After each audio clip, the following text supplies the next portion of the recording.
Donc on ne commence proprement dit, je vais demander à mon époux de prier pour le message. Père, nous te disons merci. Nous remettons ces moments en tes mains. Nous voulons écouter ta parole. Donne-nous des oreilles attentives. Que nos cœurs soient de bonne terre pour recevoir ta parole. Merci Seigneur de nous bénir. Je prie que l'onction se repose sur ta servante et parle-nous Seigneur. Au nom de Jésus, nous allons prier. Amen. Amen. Apprendre à marcher avec Dieu en évitant les déviations numériques.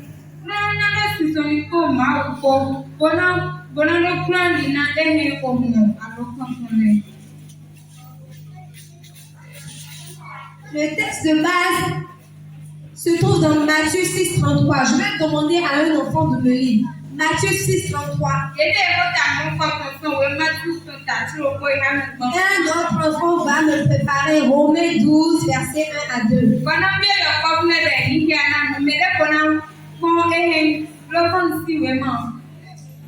Romains 12, 1 à 2. Un enfant pour me lire Matthieu 6,33. Cherchez premièrement le royaume, c'est la justice de Dieu. Et toutes ces choses vous seront données par Jésus. Cherchez premièrement le royaume et la justice de Dieu. Et toutes ces choses vous seront données par Jésus. Romains 12, 1 à 2. Je vous exhorte donc, faites par les compassions de Dieu, à offrir vos cœurs comme un sacrifice vivant, c'est agréable à Dieu, ce qui sera de votre part un culte raisonnable. Ne vous conformez pas au siècle présent, mais soyez transformés par le renouvellement de l'intelligence, afin que vous discerniez quelle est la volonté de Dieu, ce qui est bon, agréable et parfait. Amen. Est-ce qu'on peut nous lire ça en groupe?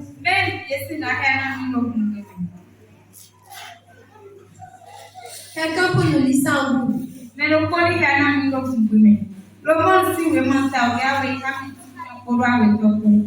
Ces deux passages que nous venons de lire nous enseignent déjà ce qu'on appelle la marche avec Dieu. Notre thème, c'est apprendre à marcher avec Dieu en évitant les déviations numériques.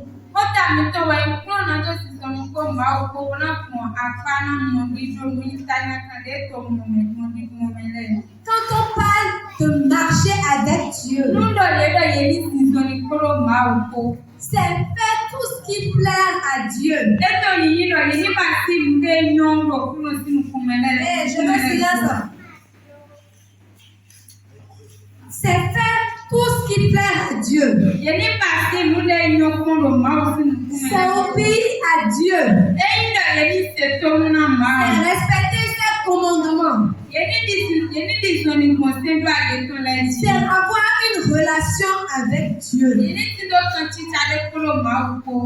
C'est vivre fidèlement avec Christ. C'est rechercher la volonté de Dieu dans tout ce qu'on fait. C'est offrir son corps comme un sacrifice vivant à l'Éternel. En évitant tout ce qui ne glorifie pas le nom de l'Éternel.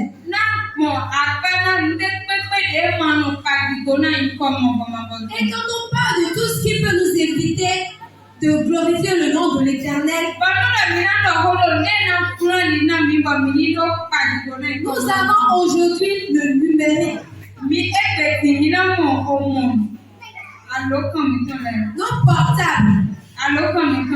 Nos portables ont un avantage très important et aussi des inconvénients. Nous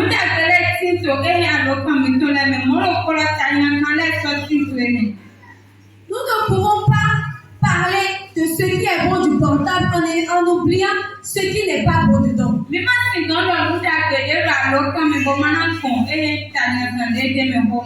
parle du portable, je parle de ce qu'on appelle WhatsApp.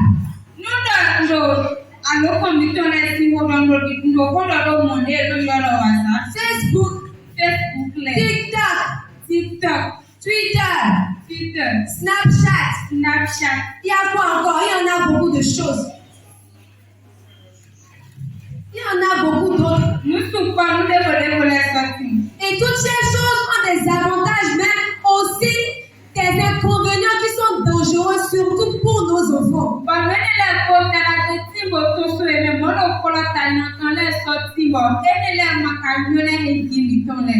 À cause de ces Facebook, de ces WhatsApp, de ces Twitter, nos enfants ont commencé par développer certains comportements.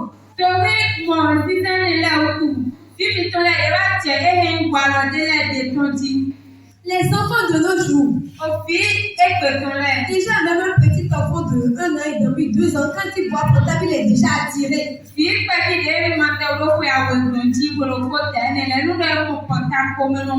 C'est regarder vidéo. Si je commence déjà par les petits enfants qui n'ont même pas encore commencé par parler, et qui commencent à utiliser les portables, on les allume tout le temps, des dessins animés, tout le temps, c'est ça.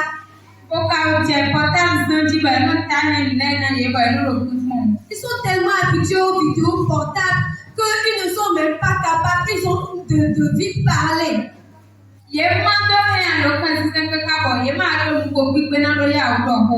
Parce que c'est ce qu'ils voient dans des dessins animés là, c'est ça qui les intéresse, c'est ça qui commence à apprendre.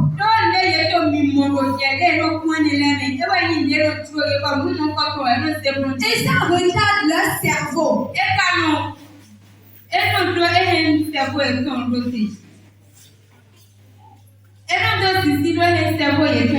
Ça retarde leur développement.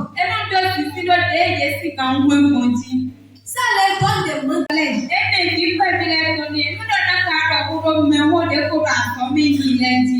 Ils maîtrisent le portable puisque vous ne l'avez pas. Et toutes ces choses-là les empêchent de pouvoir marcher selon la volonté de Dieu. Le temps du portable, si le portable prend tout le temps, quand est-ce qu'ils auront le temps de parler des choses de Dieu? Le portable occupe nos enfants jusqu'au point où même l'éducation est atteinte.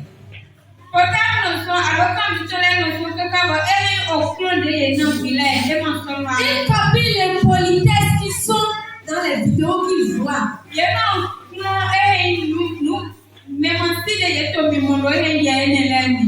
Les enfants sont dans le portable jusqu'au point où leur maman leur parle. Ils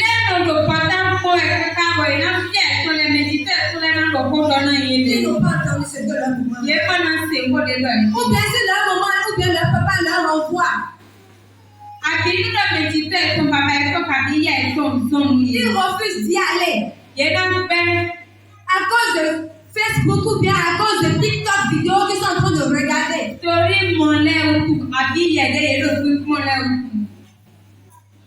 Toutes ces choses-là arrivent parce que nous-mêmes, les parents, nous leur laissons une certaine liberté. En tant que parents, nous devons serrer nos enfants sur certaines choses. La Bible nous dit enseigne à l'enfant. C'est dans Proverbe 22, verset 6. Enseigne à l'enfant la voie qu'il doit suivre. Et quand tu seras grand, il ne s'en détournera pas. Nous devons mettre des règles.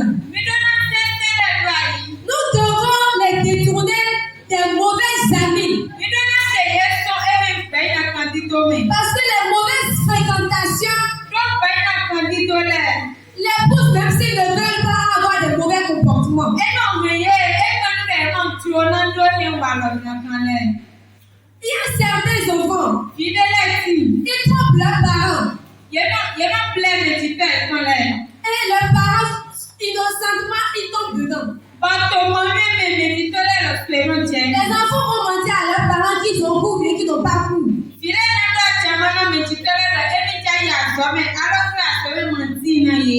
il ira s'amuser.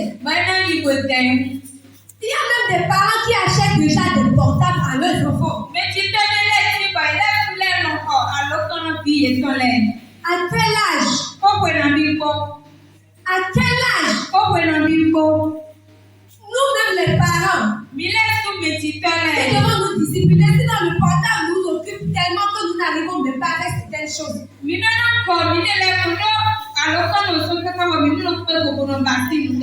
Nous laissons la liberté aux enfants de prendre nos portables, de regarder les vidéos, de télécharger les choses, de regarder les TikTok. Et parfois les enfants même la nuit se cachent. Pendant que les parents dorment, ils prennent les portables, se cachent et aller regarder des choses bizarres.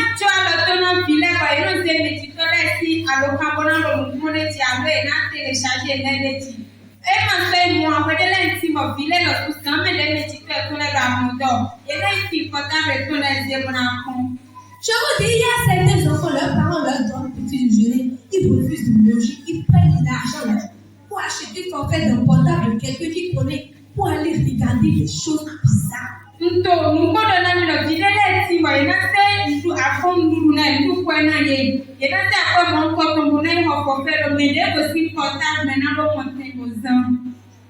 On entend du bizarre là. Ils vont à l'école, en classe, quand le professeur n'est pas là, c'est autre chose. J'étais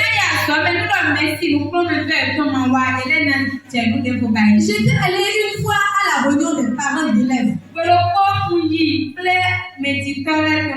Et leur censeur se plaignait du fait que les élèves, la dernière fois lorsqu'ils étaient venus au TD, quand ils ont fini le TD, au lieu de rentrer, ils sont restés là à faire des photos, des vidéos, ils ont posté sur les statues.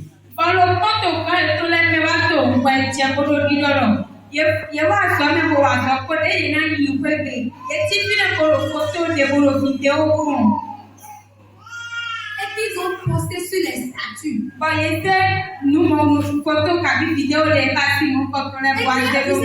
Assistons nos élèves ça. Quand est-ce qu'ils ont eu le temps de faire tout ça? Nous les parents, nous devons être éveillés. Parfois nos enfants disent qu'ils ont journée culturelle à l'école. Et pendant cette journée culturelle, ils ont la liberté de faire tout ce qu'ils veulent.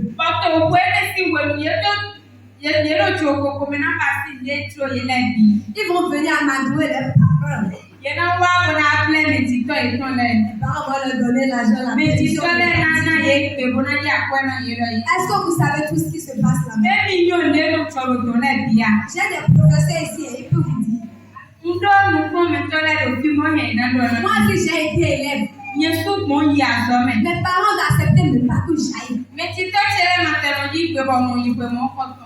Vous savez ce qui se passe?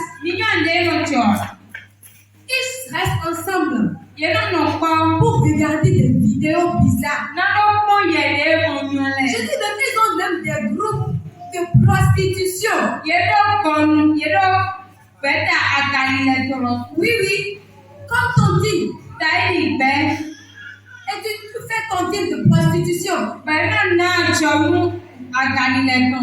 Ça se fait dans nos écoles. C'est passé aux informations, j'en ai lu, j'en ai vu.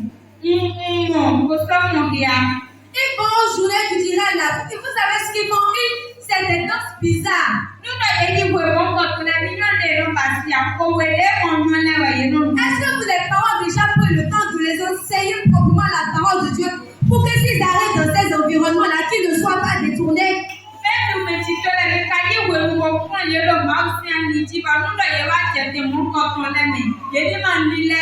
Je connais une petite fille. Quand elle quitte la maison, c'est avec son uniforme de l'école. Dans son sac d'école, Elle met d'autres vêtements. Quand elle sort de la maison, elle sait que personne ne la voit. Elle se change rapidement. Elle change de tenue sexy. Les parents ne savent pas. Et nous, parents, aujourd'hui, nous tolérons certains modèles, même à nos enfants, des modèles du monde. Dans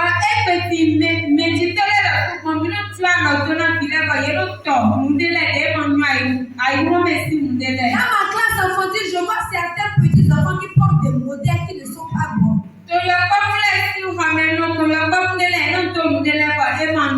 Cher papa, cher maman,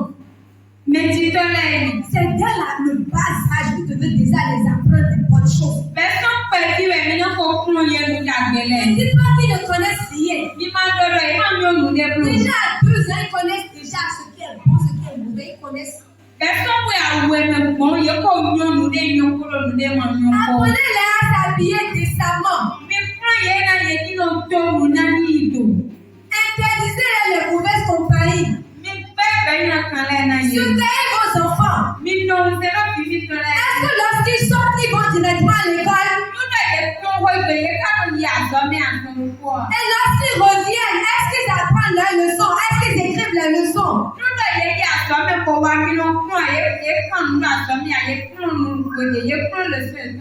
L'Éternel va nous redemander le sort de même.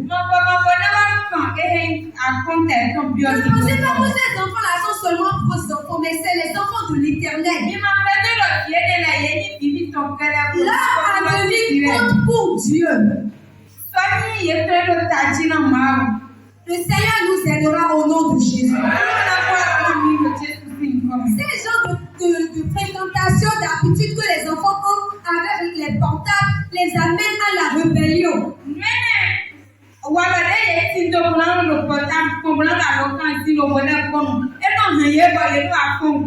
Ça les amène à avoir des comportements impolis.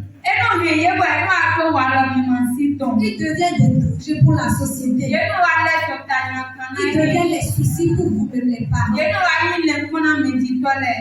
Proverbe 20, verset 20. J'aimerais qu'on lise là. Proverbe 20, verset 20. Je vais vous lire.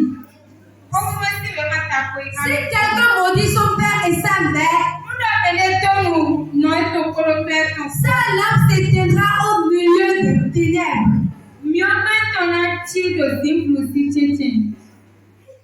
Si un enfant maudit,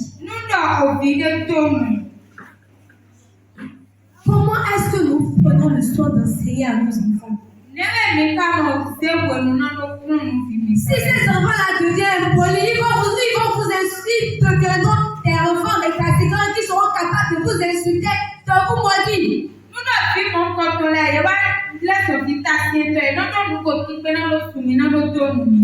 Et si vous maudissez, ils auront cette malédiction-là.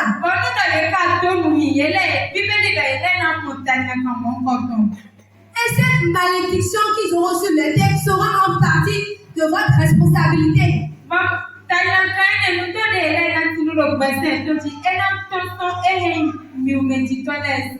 Si c'est que vous avez fait votre part, que l'enfant devient autre chose, c'est autre chose. Est-ce que vous prenez les soins de prier avec les enfants? La prière matinale en famille est très importante.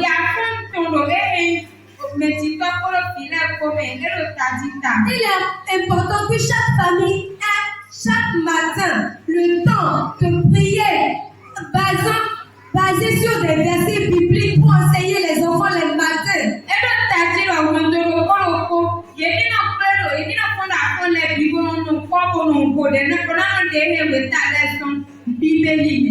Et quand ils grandiront, ces enseignements-là resteront impliqués dans leur tête.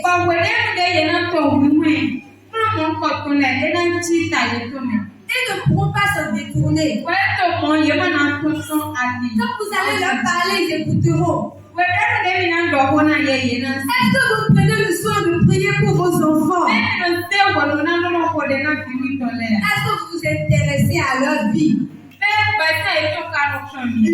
études, leur avenir, nous ne devons pas négliger. Je sais que les parents sont tellement occupés à chercher l'argent, à les nourrir, à prendre soin d'eux, mais la parole de Dieu est aussi très importante.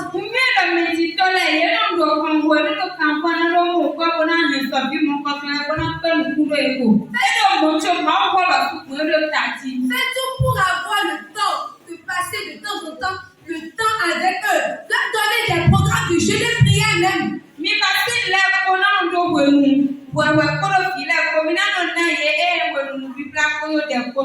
Déjà, nous-mêmes parents, nous sommes déjà des hommes. Si nous-mêmes parents, nous ne prions pas. Nous ne jeûnons pas. Nous nous intéressons pas à la parole de Dieu. Comment est-ce que notre enfant va suivre? Et après, nous-mêmes parents, nous nous plaignons. Il a refusé de comprendre, il a refusé d'écouter. C'est Dieu qui aide.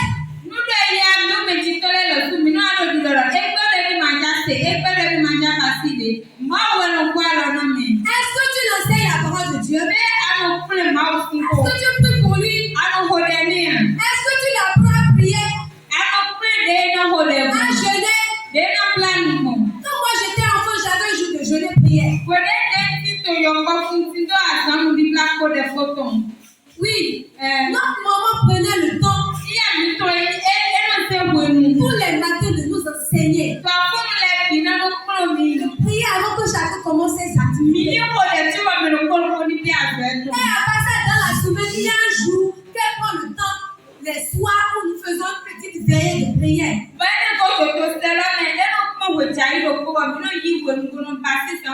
Ne regardez pas le fait que je suis née d'une famille pastorale. Même les parents qui ne sont pas pasteurs, j'en connais, qui font cela avec leurs enfants.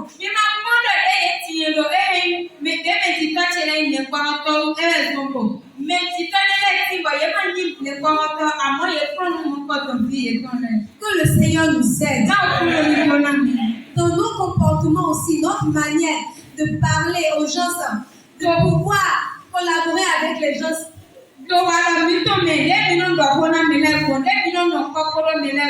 Les enfants voient, ils copient tout. Si toi, parent, tu as l'habitude de mentir, l'habitude de voler, tu as l'habitude de prendre, de sortir, faire la vie, de t'habiller comme tu le veux, ou bien de prendre de l'alcool, de manger, de faire des choses. Les enfants voient tout, ne pensez pas qu'ils ne connaissent pas.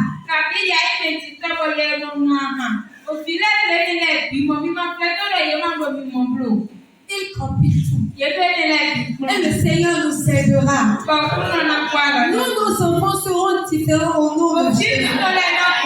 Leur langue ne s'éteindra pas. Dans le nom de Jésus. L'Éternel va les détourner des mauvais amis. L'Éternel va nous aider à pouvoir les enseigner fidèlement selon la parole de Dieu. Nous devons passer aussi des temps de qualité avec nos enfants. Ce n'est pas seulement être chez et chat dans la maison, mais avoir du temps pour s'amuser avec eux, les faire sortir de temps en temps.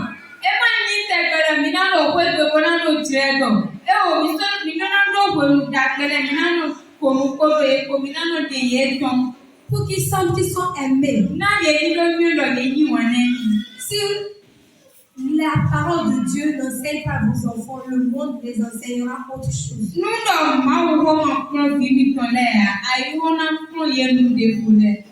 Mais le Seigneur nous aidera dans le nom de Jésus. Alors ce matin, j'aimerais que nous nous tenons debout. Toi qui es enfant, tu vas prier, tu vas dire Seigneur, aide-moi à marcher selon ta parole. Aide-moi à obéir à mes parents. À obéir aux grandes personnes. Vous parents, vous allez prier pour vos enfants. Vous allez demander l'aide du Seigneur. Que le Seigneur vous donne la capacité de pouvoir bien enseigner vos enfants, de ne pas rater leur éducation et qu'il les protège des mauvaises personnes. Nous prions au nom de Jésus.